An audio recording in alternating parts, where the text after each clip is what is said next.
விருத்தாச்சலம் அருகே ரயிலிலிருந்து கர்ப்பிணி தவறி விழுந்து உயிரிழந்த நிகழ்வு அதிர்வலைகளை ஏற்படுத்தியுள்ளது. இந்நிலையில் புதிய தலைமுறை பெற்ற RTI தகவல்கள் மேலும் அதிர்ச்சி அளிக்கின்றன.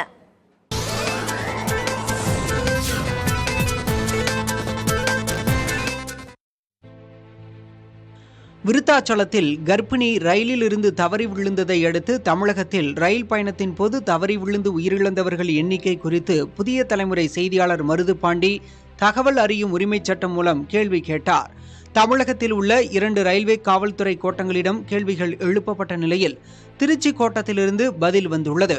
திருச்சி கோட்ட ரயில்வே காவல்துறை வெளியிட்டுள்ள தகவலின்படி 2020ஆம் ஆண்டு முதல் கடந்த பிப்ரவரி 15ஆம் தேதி வரை ரயில் பயணத்தின் போது 87 பேர் தவறி விழுந்து உயிரிழந்துள்ளனர்.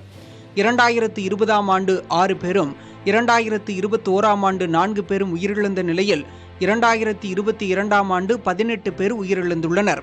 அதிகளவாக கடந்த ஆண்டு 42 பேர் உயிரிழந்துள்ளனர் என்றும் நடப்பாண்டில் பிப்ரவரி 15 வரை 17 பேர் உயிரிழந்துள்ளனர் என்றும் திருச்சி கோட்ட ரயில்வே தெரிவித்துள்ளது.